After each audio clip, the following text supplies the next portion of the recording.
What's up, YouTube? Erod212 here, and today we're going to talk about my top 5 rare X-Men variants.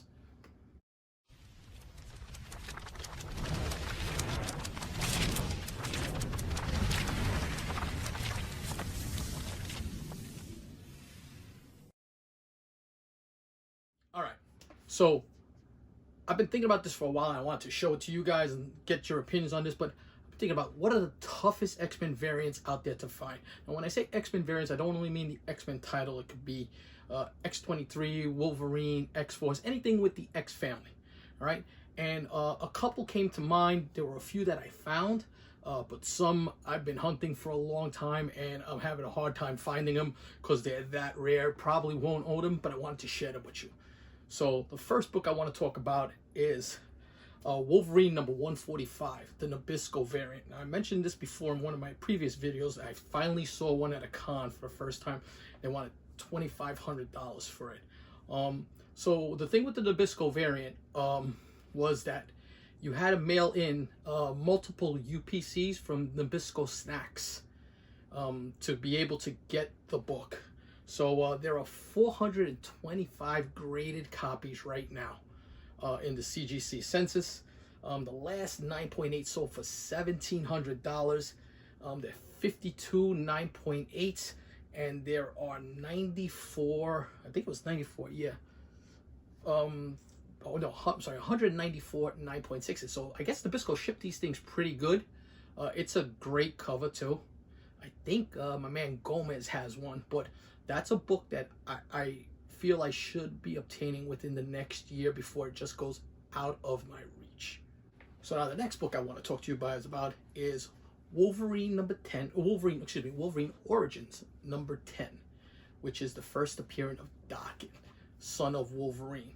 Now, the thing that we don't know about Daken is a mixed breed child, and that's not his true name. Daken actually means mongrel, and he was named this by the kids in his neighborhood as kind of like an insult to him. So it's interesting. His real name is Akiro.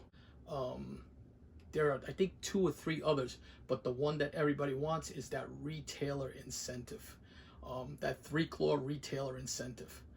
Now, I was fortunate enough to win one in a raffle about a year ago, and it's a 9.6. And this thing is a thing of beauty. I love it. I'm not even going to crack it out. I don't think it has a shot at a 9.8, so I won't even try it. 9.8s are selling for $1,600 now on this book. The CGC census has 669 copies, 97 of them being 9.8s, and about 234 of them are 9.6s. So that's half of them, or 9.6s and 9.8s, but still, only 669 copies. You know, for the retailer incentives, they had to qualify and buy a certain amount of books, usually from other titles that weren't doing as well, to be able to get this. So a good book to find. The next book I want to talk to you guys about is Uncanny X-Men number 510, and it's the J. Scott Campbell variant. Now, it is not this variant, which I do have, and that's the Campbell variant. It is the limited sketch variant that was done.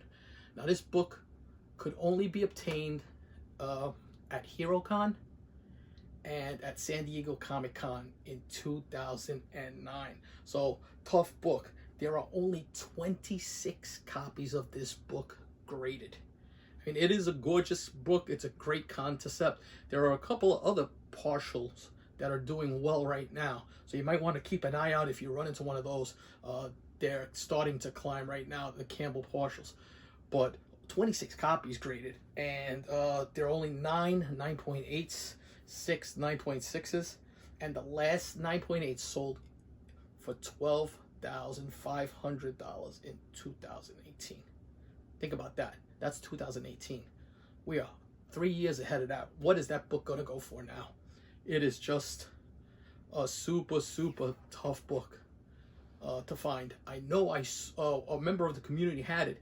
Archangel, I believe, sold a copy of that book. I mean, that's a fantastic book, and he got it in a 9.8. You think about it, there were only, how many 9.8s did I say? 9 of them. He had one of them. So tough book to find. All right, the next book I want to talk about is Uncanny X-Men number 20, and this is the Paul Renaud Venomized 1 in 50 variant. This is probably the second most famous Venomized variant that you'll find out there, and it's a great cover. Especially everybody loves it. I believe Deadpool's in it and Psylocke's on the cover there, and there are only 99 graded copies of this book. 37 in 9/8.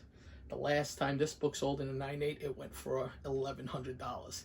Now here's a quick good story. If you go further back, a couple years back in my videos, I found this book in a flea market for $1. Yes, that's right, $1. And pressed it, had it graded, and it came back a 9.4. That book still is in my collection. But it can be obtained. Those stories do happen. You do find things like that. That time I found 2 of the Venomized variants and Deodato 1 in 150 cable variant, all for $1 a piece. So, I got lucky. But that's what it's all about, getting lucky sometimes. The next book I want to talk to you about is one of my all-time favorites, and that's X-23 number 1. And that's the 1 in 25 Gabriel Del Otto variant. This book, if you've never seen it before, you have to see that cover. That cover is fantastic. Probably one of Del Otto's best. He also did a Winter Soldier one, which I really like a lot also. But one of his best. I won this in a raffle about 5 to 6 years ago for $25. And I got it graded, and it came back a 9.4. That time I wasn't pressing. I looked at it and I saw that Del Otto was doing a signing with CGC.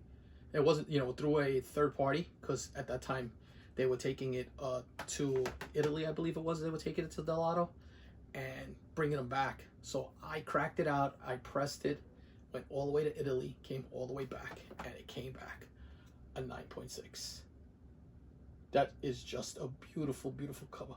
Now there is I believe a 1 in 75, but it doesn't even command the premium that this book does. This book really carries its weight. The last 9.8 sold for $2,245. There are 182 graded copies of this book, with 112 of them being 9.8. So there are a bit, but still, it's just the supply and demand on this book.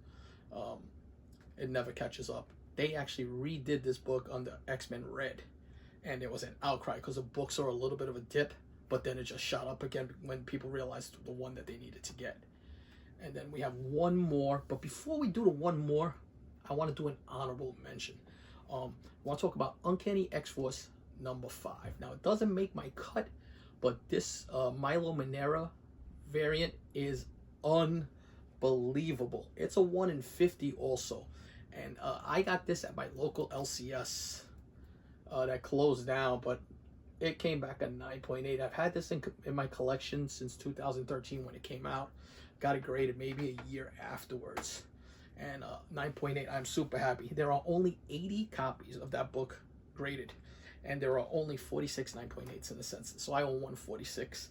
And we're talking about $525 price on that book. So not that Stratosphere one, but next level, and only can go up. I truly believe in that. And the final book I want to talk to you guys about is Wolverine number 1, the J. Scott Campbell retailer incentive one. So with this book, it is such a tough book to get because retailers had to send in copies of 50 books, and it was an itemized list. It was a tough list for them to complete. Marvel actually had to go back and reissue the list so that people were able to get this book. That's how hard it was. Now, you had to be a diamond retailer, a diamond registered dealer, to be able to even get this incentive. There are 105 graded copies of this book. There's only 44 9.8s and 25 9.6s. But the last one that sold on this, and get this, sold for $10,000. That is unbelievable. But you know what was really weird? Not weird, but I just found it eerie. That the Deadpool, J. Scott Campbell, and the Del Otto NYX. Came out same year, same month. What are the odds of two classics like that coming out on the same month? So yeah, that's the video. Hope you guys enjoyed it. Leave comments. Let me know what you guys think. Until my next video, peace.